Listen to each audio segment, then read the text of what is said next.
আমি যা বলছি কান দিয়ে ঢুকছে ঠিক মতো? শোন না। এই কথার উত্তর দাস না কি জন্য?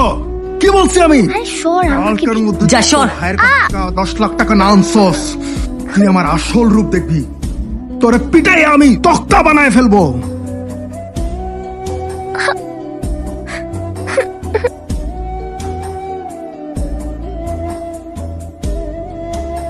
বাবা মান্নাত, হ্যাঁ মা। বড় বোনকে কেউ এইভাবে মারে? কেন? বড় বোনকে মারলে কি হয়? বোনকে মারলে কেউ ভালো ভাই হতে পারে না। আর ভালো ভাই হতে না পারলে বোন যখন বড় হবে, ওর যখন বিয়ে হয়ে যাবে, ওর শ্বশুর বাড়ি তুমি যাবে না? তখন কি তোমাকে বড় বোন ডিম ভাজি করে খাওয়াবে? তোমার না ডিম ভাজি অনেক প্রিয়? বুবু,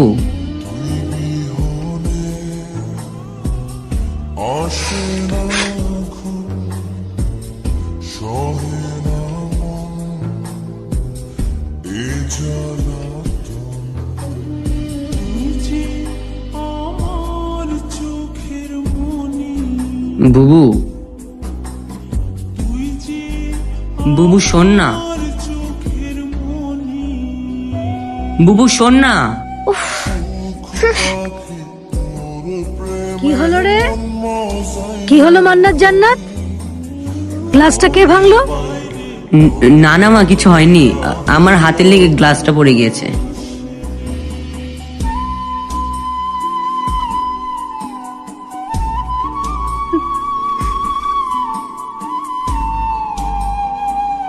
বুবু সরি, প্রমিস আর কখনো করবো না। হইছে, এবার তুই এখন খা। তাহলে তো শ্বশুর বাড়ি গেলে ডিম ভাজা করে খেতে দিবি তো?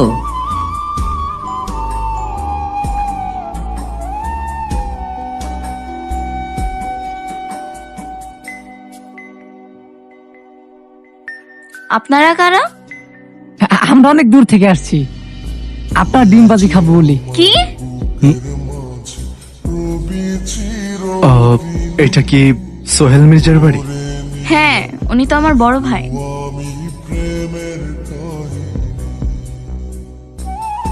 উনি আমার দোলা ভাই। ভাবি, ভাবি, দেখো কে আসছে।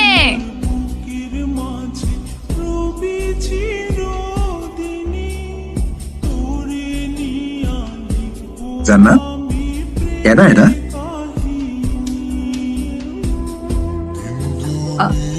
আমার ভাই মান্নাত।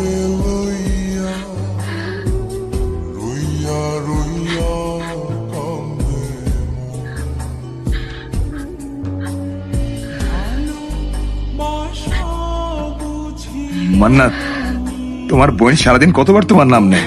তুমি জানো না মান্নাত এটা করতো, মান্নাত ওইটা করতো, মান্নাত এমন, মান্নাত তেমন, কত কথা যে কয়। এটা করতো, মান্নাত ওইটা করতো, মান্নাত এমন, মান্নাত তেমন, কত কথা যে কয়। তুমি আসছো ভাই, আমি অনেক খুশি হয়েছি। যবে থেকে বিয়ে হয়েছে তোমার বোনরে কেউ দেখতে আসা তো দূরের কথা, ফোন দিয়ে একটা খবরও নেয় না। তুমি আসছো ভাই, আমি অনেক খুশি হয়েছি।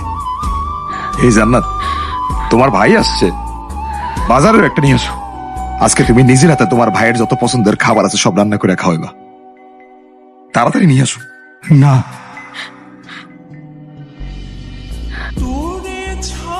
কেন?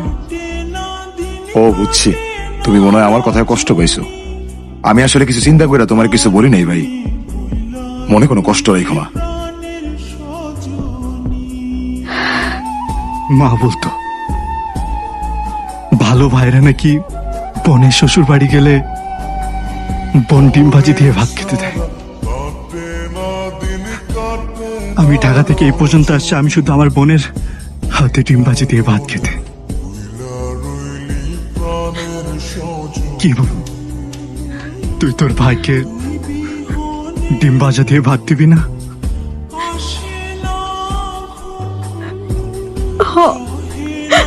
দিমু তো।